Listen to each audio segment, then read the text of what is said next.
ভগৱান ব্ৰহ্মাৰ 4জন পুত্ৰৰ নাম আছিল চনক, চনন্দন, সনাতন আৰু চন্দ্ৰকুমাৰ। তেওঁলোক চাৰিওজন শিশু অৱস্থাতে বহুত জ্ঞানী আছিল। তেওঁলোক চাৰিওজনে সময়ে সময়ে সমগ্ৰ বিশ্বব্ৰহ্মাণ্ডতে ভ্ৰমণ কৰি ফুৰিছিল। সমুদ্ৰ মন্থনৰ পাছত তেওঁলোক এদিন ভগৱান বিষ্ণুক দৰ্শন কৰিবলৈ বৈকুণ্ঠত গৈ উপস্থিত হ'ল। বৈকুণ্ঠ দুৱাৰত দুৱাৰপালক জয় আৰু বিজয় আছিল। জয় আৰু বিজয়ে শিশু চাৰিজনক বৈকুণ্ঠৰ ভিতৰত প্ৰৱেশ কৰাৰ অনুমতি নিদিলে। ওলোটাই শিশুকেইজনৰ অৱতাৰ দেখি তেওঁলোকে হাঁহিলেহে। তাকে দেখি ব্ৰহ্মপুত্ৰই খঙতে জয় বিজয়ক 7টা জনম মৃত্যুলোকত ভগৱান বিষ্ণুৰ পৰা দূৰত থাকি জীৱন কটাবলৈ শাপ দিলে। তেতিয়া জয় আৰু বিজয়ে দুখ মনেৰে ভগৱান বিষ্ণুৰ ওচৰত গৈ এই শাপৰ বিষয়ে ক'লে আৰু এই শাপৰ পৰা তেওঁলোকক মুক্ত কৰিবলৈ ভগৱান বিষ্ণুক প্ৰাৰ্থনা জনালে। তেতিয়া ভগৱান বিষ্ণুৱে ক'লে, মই তোমালোকক ব্ৰহ্মপুত্ৰ শাপৰ পৰা সম্পূৰ্ণটো মুক্ত কৰিব নোৱাৰিম, কিন্তু বিকল্প এটা দিব পাৰিম। তোমালোকে মোৰ পৰা 7টা জনম দূৰত থকাৰ পৰিৱৰ্তে 3টা জনম মোৰ শত্ৰু হিচাপে গ্ৰহণ কৰিলে মুক্তি লাভ কৰিব পাৰিবা।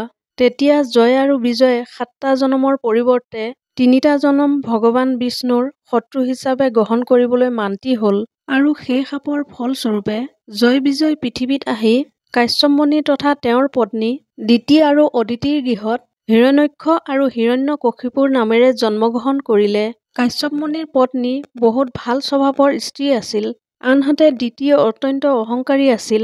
তেওঁৰ ছত্ৰছায়াত হিৰণ্যক্ষ আৰু হিৰণ্যকশিপুৰে সৰুৰে পৰা দেৱতাসকলক পৰাজয় কৰি স্বৰ্গলোক নিজৰ অধীন কৰাৰ সংকল্প কৰিছিল আৰু যেতিয়া তেওঁলোক ডাঙৰ হ'ল তেতিয়া তেওঁলোকৰ স্বৰ্গজয়ৰ ইচ্ছা পূৰণ কৰিবৰ বাবে হিৰণ্যক্ষই ঘোৰ তপস্যা কৰি ভগৱান ব্ৰহ্মাক সন্তুষ্ট কৰিলে আৰু ভগৱান ব্ৰহ্মাৰ পৰা অমৰ হোৱাৰ বৰদান বিচাৰিলে।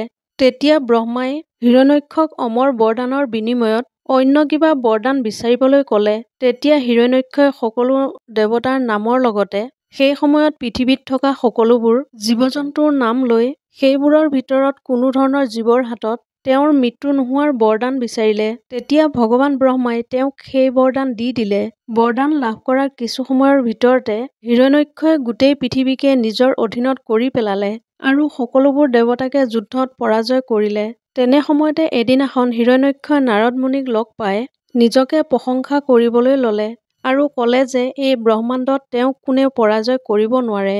অসুৰ হিৰণ্যক্ষৰ কথা শুনি নাৰদ মুনিয়ে ক'লে যে তুমি সকলোবোৰকে পৰাজয় কৰিব পাৰিবা, কিন্তু ভগৱান শ্ৰীহৰি বিষ্ণুক কেতিয়াও পৰাজয় কৰিব নোৱাৰা।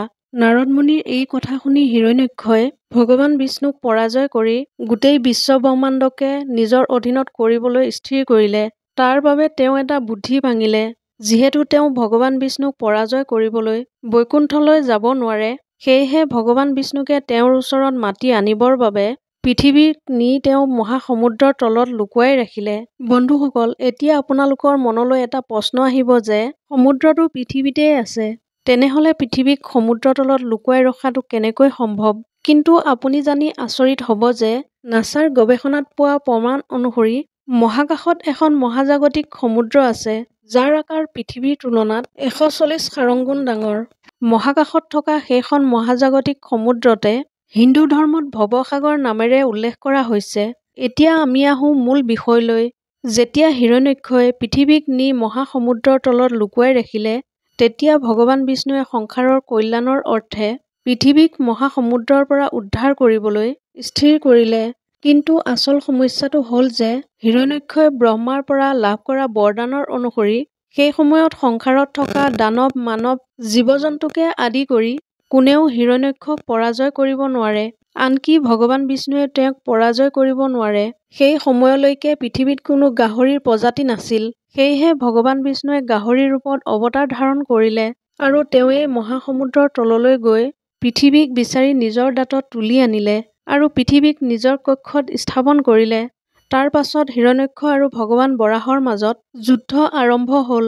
ভাগৱতত উল্লেখ কৰা বিৱৰণ অনুসৰি এই যুদ্ধ বহুদিনলৈ চলি থাকিল আৰু অৱশেষত বৰাহে হিৰণ্যক্ষক বধ কৰিলে। এয়াই আছিল ভগৱান বিষ্ণুৰ 3য় অৱতাৰ বৰাহ অৱতাৰৰ কথা। এনেকুৱা কাহিনীধৰ্মী ভিডিঅ' পাই থাকিবলৈ মোৰ চেনেলটো ছাবস্ক্ৰাইব কৰিবলৈ নাপাহৰিব। ধন্যবাদ।